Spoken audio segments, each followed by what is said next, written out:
Well, welcome to this issue of Discovering Truth at the Movies. Hello, my name is David Lance.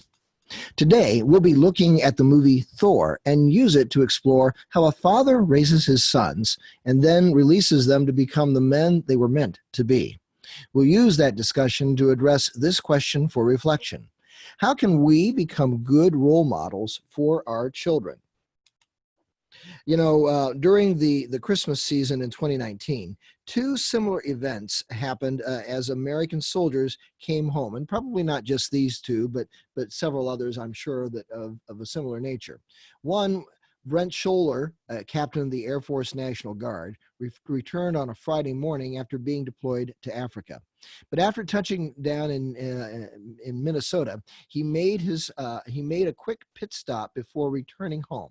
Scholler stopped at Henry Sibley High School to surprise his kids, who had not seen him for 5 months. Scholler's daughter, Madison, is a high school senior, and his son, Nicholas, is in 9th grade, and they were surprised and overjoyed to see their father. Similarly, 3rd and 7th graders in Malden, Pennsylvania gathered in the school library to play some board games. Now, siblings Ava and Madden Gall didn't know that this was actually a setup. Their stepdad, Army Major Terry Kropp, surprised them by showing up after returning from a 4-month deployment in Poland, and got to surprise his kids and become reunited with them after having been gone for such a long time. Across this country, the most important hero a child will ever know is a mom and a dad that loves them. That's why, as parents, it's important to remember that there are little eyes upon you and they're watching night and day. There are little ears that quickly take in every word you say.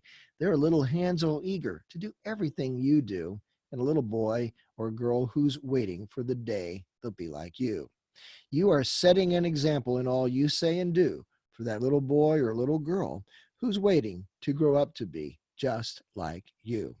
And so this leads us to today's question for reflection. How can we become good role models for our children?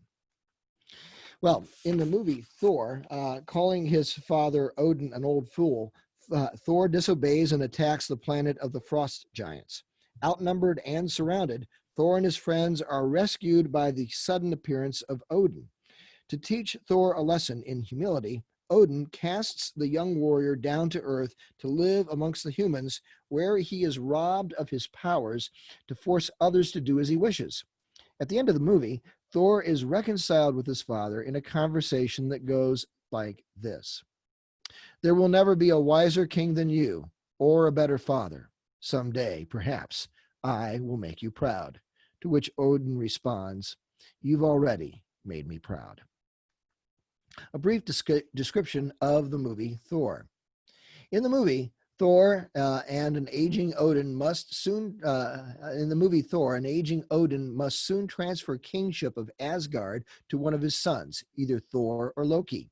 In the midst of this decision, a battle is waged between the frost giants of Jotham and Asgard. While Thor wishes to attack the homeworld of the frost giants and completely wipe them out, Odin forbids him to do so. Calling his father an old fool, Thor disobeys and attacks Jotham. Odin saves Thor and his friends, and then, to teach them a lesson in humility, he casts Thor, his son, down to earth to live amongst the humans. Robbed of his powers and his ability to use his hammer, Thor demonstrates his worthiness by sacrificing himself to defeat the evil forces of his brother, Loki. And so with that in mind as background, let's dig a little bit deeper into God's word. Anyone who has ever been a parent knows that each child has a particular personality. What may have been appropriate for rearing child number 1 is not necessarily appropriate for child number 2, 3, or 4. As parents, we must discern the path that is best for each individual child, to train them up in the way he or she should go. Consider this passage from Proverbs 4, verses 10 to 13. "Hear, my son, and accept my sayings, and the years of your life will be many. I have directed you in the way of wisdom. I have led you to upright paths. When you walk, your steps will not be impeded. And if you run, you will not stumble. Take hold of instruction. Do not let go. Guard her, for she is your life. Over the years, I've coached my share of sports teams, particularly in the sports of basketball and soccer. I've seen uh, I've seen parents cheer on their children to do the best they can, and I've seen parents, mostly fathers, try to mold their children into superstars who will be able to support them financially in their old age. Needless to say, this leads to bad outcomes. Colossians 3:21 provides this admonishment. Fathers, do not exacerbate your children so that they will not lose heart. Also, there comes a time when parents must release their children to become the adults that they were meant to be. Moms, this means that you must release your sons to listen to the needs of another woman, your daughter-in-law. Genesis 2:24 to 25 best expresses this. For this reason, a man shall leave his father and his mother and be joined to his wife, and they shall become one flesh. When dads and moms do their jobs, their sons and daughters will pass the baton to the next generation. From God's word in Deuteronomy chapter 6, verses 5 to 7, we read, Love the Lord your God with all your heart and with all your soul and with all your strength. These commandments that I give you today are to be on your hearts. Impress them on your children. Talk about them when you sit at home and when you walk along the road, when you lie down, and when you get up. Let me share with you a personal reflection. During the month of June 2019, my wife Sally and I traveled to Ankara, Turkey to visit our eldest son Jason and his family. He and his wife Gail are the parents of our 4 grandsons, including the newest, Aiden, whom at that time we met for the very first time. While visiting, uh, Jason and I watched several movies together. After all, the whole idea for my newsletter, Conversations with the Culture, and this podcast, At the Movies, Discovering Truth at the Movies, was born out of the love of watching movies with my children. Now, on Father's Day of 2019, we watched the 2011 movie Thor. I had not realized that the theme of this movie was that of a son rebelling against and finally reconciling with his father. Not only did we watch the movie on Father's Day, my youngest son, Joshua, was celebrating the 1-year anniversary of his marriage to his wife, Kasha. And so for me, this was a time to reflect on the role of being a father and trying to best understand my new role as a grandfather. I had a chance to play games like chess and Stratego with my oldest grandson, Isaac, who's 8 years of age. I also taught him some math and word games to play. Did I mention he is very smart? I also taught him a modified version of a poem I learned a long time ago, listening to Chuck Swindoll on his show Insight for Living. I've shared this poem in talks before hundreds of men over the years, and I hope you'll find it of value. It goes like this. There are little eyes upon you, and they're watching night and day.